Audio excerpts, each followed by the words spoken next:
Assalamualaikum warahmatullahi wabarakatuh. Pada video kali ini akan dibahas materi statistik matematika mengenai transformasi satu peubah acak diskrit, transformasi satu peubah acak kontinu, transformasi dua peubah acak kontinu. Nah, untuk definisinya dari transformasi peubah acak diskrit, misalkan X adalah peubah acak diskrit dengan fungsi peluang Px. Jika peubah acak Y yang mengandung variabel X dengan setiap nilai dari X ini berkorespondensi satu-satu dengan nilai dari Y dan sebaliknya sedemikian hingga X ini sama dengan KY, maka fungsi peluang dari Y ditentukan sebagai berikut. PY sama dengan PKY. Jadi maksud dari definisi tadi, untuk fungsi peluang peubah acak X kan biasanya dinotasikan dengan P kecil X, kemudian yang mengandung fungsi dengan variabel X. Nah, kemudian diberikan sebuah fungsi peluang yang di mana peubah acaknya ini adalah peubah acak Y, tapi dengan fungsi yang mengandung variabel X. Nah, tugas kita adalah mentransformasikan peubah acak yang tadinya bentuk fungsi peluangnya adalah Px menjadi Py. Seperti itu. Nah, fungsi peluang yang awalnya tadi merupakan peubah acak X ini menjadi fungsi peluang dengan peubah acak Y. Jadi nanti untuk yang nilai dari peubah acak ini yang tadinya X kecil ya, yang mengandung nilai yang mungkin dari peubah acak X akan berubah menjadi peubah acak Y. Seperti itu. Itu maksud dari transformasi. Nah, ini diberikan contoh, ada fungsi peluang di mana fungsi peluangnya adalah Px sama dengan 2 pangkat min X dengan nilai X yang mungkin itu adalah 1, 2, 3, dan seterusnya. Kemudian diminta untuk menentukan fungsi peluang dari peubah acak Y, peubah acaknya sudah menjadi peubah acak Y, sama dengan X pangkat 4 plus 1. Nah, jadi kita akan merubah peubah acak fungsi peluang Px ini ke dalam fungsi peluang PY dan nanti juga nilai peubah acaknya adalah peubah acak Y. Seperti itu. Nah, untuk menyelesaikan soal ini, maka kita mulai dari transformasinya. Tadi fungsi transformasinya adalah Y sama dengan X pangkat 4 plus 1. Kemudian Y sama dengan X4 plus 1 ini kita rubah ke dalam bentuk artinya dipindah ruaskan gitu ya. Jadi yang X pangkat 4 sama dengan Y min 1. Jadi nanti yang satunya pindah ke sebelah kiri seperti itu. Maka didapatkan X pangkat 4 sama dengan Y min 1. Kemudian kita menjadikan ini jadi X pangkat 4 itu menjadi X gitu ya. Berarti ke setiap ruasnya dipangkatkan dengan 1/4. Jadi di sini X pangkat 4 dipangkatkan 1/4, ini juga sama, Y min 1 dipangkatkan 1/4. Nah, ini karena pangkat kemudian dipangkatkan lagi, maka pangkatnya bisa dikali, sehingga didapatkan untuk ruas kiri itu X, kemudian yang di ruas kanan tetap ya, Y min 1 pangkat 1/4, bisa dituliskan menjadi bentuk akar atau bisa dituliskan menjadi bentuk pangkat yang seperti ini. Nah, ini menjadi nilai X gitu ya, tapi yang terkandung di dalamnya adalah fungsi Y, seperti itu. Nah, kemudian kita akan merubah nilai Y yang mungkin. Tadi kan nilai X yang mungkin ada 1, 2, dan 3. Nah, itu akan kita rubah menjadi nilai Y yang mungkin. Kita mulai dari Y sama dengan X pangkat 4 plus 1 tadi. Kemudian kita substitusi untuk X sama dengan 1, kita substitusikan menjadi 1 pangkat 4 ditambah 1, itu sama dengan 2. Kemudian untuk X sama dengan 2, 2 pangkat 4 plus 1 sama dengan 17. Kemudian untuk X sama dengan 3, 3 pangkat 4 itu 81 tambah 1 sama dengan 82. Dan seterusnya, karena tadi nilainya tak berhingga. Nah, karena kita tadi sudah punya nilai X, fungsi X yang mengandung peubah acak Y, kemudian nilai X yang sudah kita rubah ke dalam bentuk nilai Y gitu ya, maka kita dapatkan fungsi peluang dari Y itu adalah PY sama dengan, kan tadi awalnya 2 pangkat min X ya. 2 pangkat min X. Nah, X-nya ini dirubah ke nilai ini yang sudah kita transformasikan tadi. Sehingga kita bisa substitusikan X-nya dengan Y-1 pangkat 1/4. Sehingga penulisannya untuk fungsi peluang dari Y itu adalah PY sama dengan 2 dipangkatkan dengan min, Y-1 pangkat 1/4, dengan Y-nya itu kita rubah. Yang tadi sudah kita substitusikan X sama dengan 1 dan seterusnya. Jadi Y-nya itu 2 untuk yang X sama dengan 1, kemudian Y-nya 17, Y-nya 82, dan seterusnya. Nah, inilah jawaban dari transformasi atau fungsi peluang yang baru sesudah ditransformasikan dengan Y sama dengan X pangkat 4 plus 1. Selanjutnya adalah transformasi masih satu ya, peubah acak kontinu. Nah, berbeda dengan peubah acak diskrit tadi, ini menggunakan bentuk yang baru. Jadi, misalnya X adalah peubah acak kontinu dengan fungsi densitas. Kalau tadi kan peubah acak diskrit fungsinya adalah fungsi peluang. Kemudian notasinya untuk peubah acak diskrit tadi kan Px ya. Nah, ini untuk fungsi densitas dinotasikan dengan Fx. Jika fungsi Y sama dengan Ux itu dapat diturunkan dan naik atau turun untuk semua nilai dalam daerah hasil X, dengan Fx-nya tidak sama dengan 0, maka persamaan Y sama dengan Ux dapat diselesaikan dengan X sama dengan WY. Kemudian fungsi densitas Y sama dengan Ux ini ditentukan Fy sama dengan fungsi WY dikali dengan turunan dari WY ini. Nah, ini di sini ada tanda mutlak ya. Jadi ini adalah diskriminannya. Nanti kita lihat maksudnya seperti apa di sini.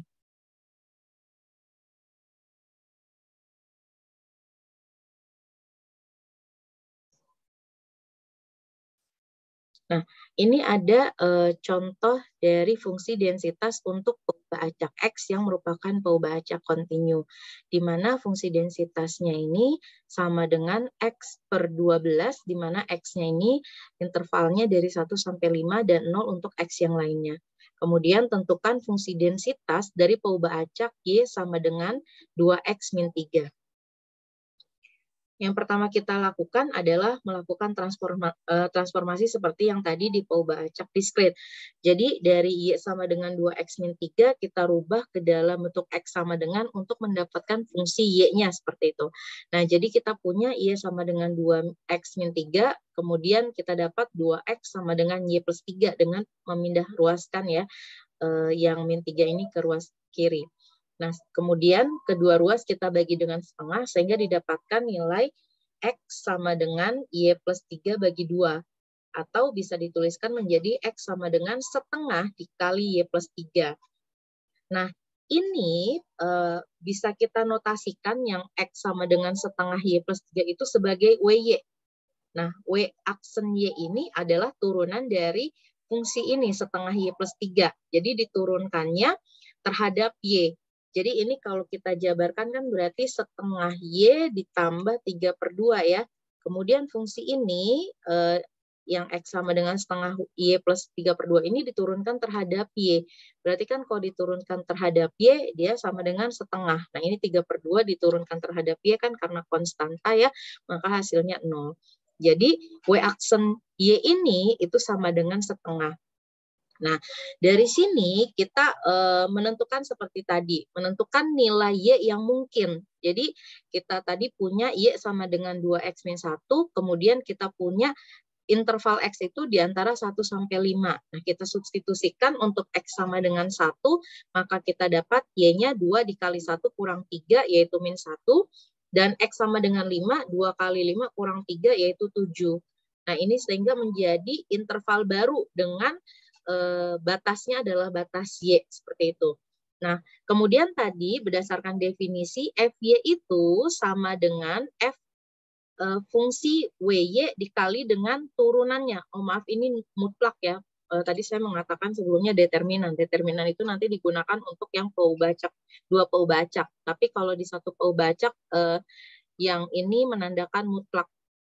Nah, kemudian FWY ini yang tadi fungsi dari WY-nya, berarti yang ini.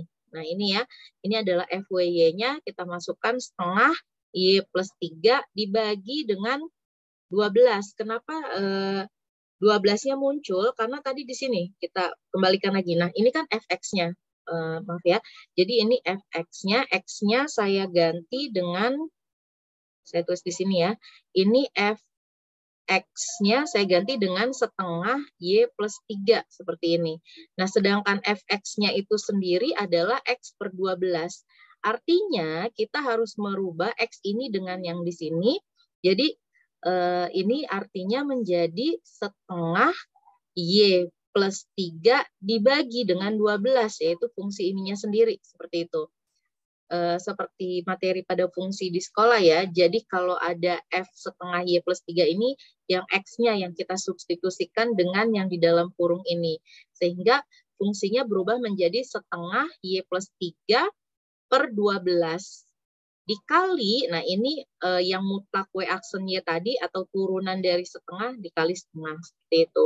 Nah kemudian dengan perkalian ya, jadi ini setengah kali 12 kali 2 didapat 48 yang penyebutnya itu 9 Y plus 3. Jadi fungsinya FY itu menjadi Y plus 3 per 48 dengan batas Y-nya itu dari min 1 sampai 7 yang tadi kita substitusikan di sini.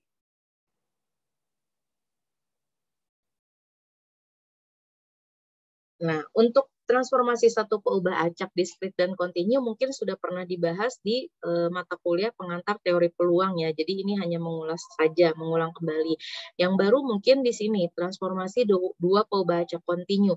Untuk yang dua peubah acak diskrit di materi di buku itu tidak diajarkan karena memang tidak ada. Jadi yang ada itu adalah transformasi dua peubah acak kontinu. Nah, pada dasarnya hampir mirip dengan yang tadi sudah kita bahas di peubah acak diskrit, satu peubah acak kontinu ya. Jadi di sini karena ada dua peubah acak, maka peubah acaknya itu X dan Y yang merupakan dua peubah acak kontinu dengan fungsi densitas gabungan. Nah, ini densitas gabungannya seperti yang kita tahu, yaitu Fx, Y. Kemudian jika ada fungsi U, di mana U ini sama dengan G1X, Y, kemudian V ini G2X, Y, artinya dua buah fungsi yang keduanya ini mengandung variabel X dan Y. Diferensiabel artinya dapat diturunkan secara parsial terhadap X dan Y, maka nilai X dan nilai Y ini artinya nilai X dan Y yang terkandung pada fungsi U dan fungsi V tadi dapat diperoleh X dan Y yang tunggal dengan X sama dengan WU, V dan Y sama dengan U, V. Artinya kalau tadi kita punya fungsi U yang mengandung X, Y dan V yang mengandung X, Y, apabila kita transformasikan maka nanti kita akan mendapatkan fungsi baru yaitu fungsi X dan Y di mana X dan Y ini mengandung variabel U dan V seperti itu. Nah, kemudian untuk fungsi densitas gabungannya tadi menjadi U sama dengan G1X, Y dan V G2X, Y itu jika ditransformasikan menjadi bentuk yang seperti ini transformasinya. Jadi H, di mana H ini adalah fungsi baru yang sudah ditransformasikan ke dalam bentuk variabel U dan V didapatkan dengan cara fungsi WU, V, KU, V seperti yang ada di sini ya, dikali dengan J. Ini adalah rumus determinan J gitu ya, determinan J di mana J ini didapatkan dari turunan parsial X terhadap U, kemudian turunan parsial X terhadap V, turunan parsial Y terhadap U dan turunan parsial Y terhadap V seperti itu. Kemudian langkah-langkah dalam menentukan fungsi densitas gabungan dari U dan V di sini yang pertama, mengubah bentuk dua peubah acak transformasi dari bentuk peubah acak yang huruf besar gitu ya, tadi ada huruf besar U dan V, kemudian X dan Y itu ke dalam huruf kecil atau nilai peubah acaknya. Kemudian menentukan inverse, yaitu didapatkan nilai X dan Y. Jadi tadi kalau misalnya kita punya U dan V gitu ke dalam variabel X dan Y, nah itu kita cari kebalikannya, yaitu nilai X dan Y ke dalam variabel U dan V. Sesudah itu kita menghitung nilai J dan mutlak J-nya dengan tadi turunan parsial masing-masing terhadap Y dan terhadap X. Sesudah itu tentukan distribusi gabungan dari kedua peubah-acak transformasi dan tentukan batas-batas nilai dari kedua peubah-acak transformasi. Nah, kita dalam menyelesaikan fungsi densitas gabungan yang sudah ditransformasikan ini nanti mengikuti 5 langkah yang ada di sini. Di sini diberikan contoh, fungsi densitas gabungan X dan Y berbentuk Fx, Y sama dengan 1/4, di mana batas X-nya ini dari 0 sampai 1 intervalnya, dan batas Y intervalnya dari 0 sampai 2, dan 0 untuk X, Y lainnya. Kemudian diberikan peubah acak U, yaitu X min Y dan V X plus Y. Maka tentukan fungsi densitas gabungan. Nah, dalam menyelesaikan soal ini, kita mengikuti langkah yang 5 tadi. Jadi, langkah yang pertama adalah mengubah bentuk dua peubah acak transformasi dari bentuk peubah acaknya. Jadi, peubah acaknya kan tadi huruf besar ya, yaitu U sama dengan X min Y, dan V sama dengan X plus Y, ke dalam huruf kecil, yaitu nilainya. Nilai peubah acak itu dilambangkan dengan X kecil dan Y kecil. Jadi nilainya untuk yang pertama menjadi U sama dengan X min Y dan V sama dengan X plus Y.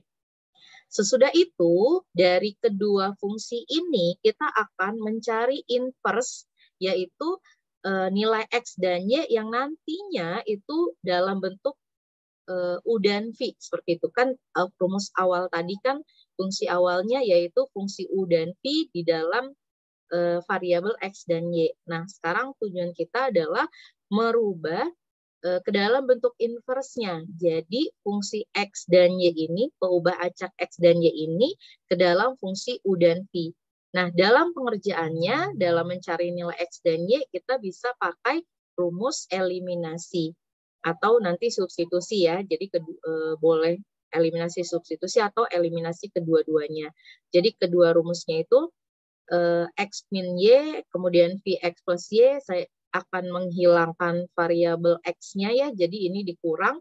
Jadi di sini U min V untuk ruas kiri sama dengan min 2Y. Nah, Y-nya itu menjadi, tadinya kan Y-nya sama dengan U min V dibagi min 2. Nah, kemudian supaya tandanya jadi positif, atau ini boleh dikalikan dengan min 1 dulu ya, jadi nanti di sini V min U sama dengan 2Y, sehingga Y-nya adalah V min U sama dengan per 2, seperti itu. Nah, kemudian untuk yang U, maka saya akan menghilangkan Y-nya dengan menjumlahkan di kedua ruas, jadi di sini U plus V, kemudian X tambah X ini jadi 2X, nah ini min Y tambah Y itu 0, sehingga X-nya itu sama dengan U plus V per 2. Nah, nanti pada soal tidak akan selalu menggunakan eliminasi substitusi ya, jadi disesuaikan saja, bisa pakai substitusinya saja gitu. Yang penting yang tadinya variabel U dan V ini dalam bentuk X dan Y, itu kita rubah ke dalam bentuk variabel peubah acak X dan Y dalam bentuk variabel U dan V, seperti itu. Itulah kalau ditransformasikan.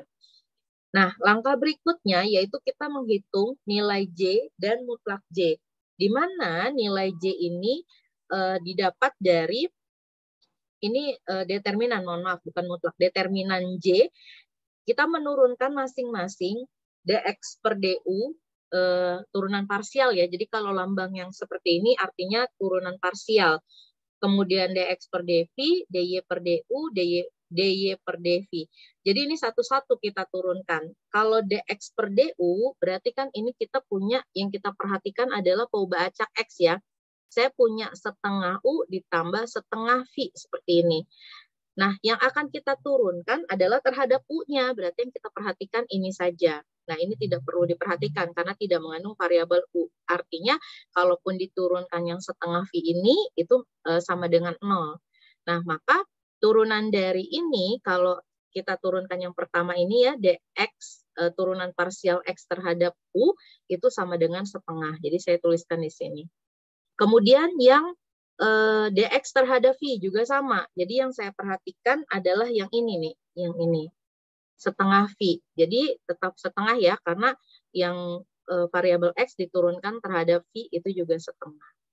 Kemudian yang DY, nah ini kalau saya tuliskan, Y ini sama dengan setengah V dikurang setengah U. Nah, yang diminta di sini adalah turunan Y terhadap U. Jadi yang kita perhatikan yang ini. Ingat ya, ini ada tanda minusnya.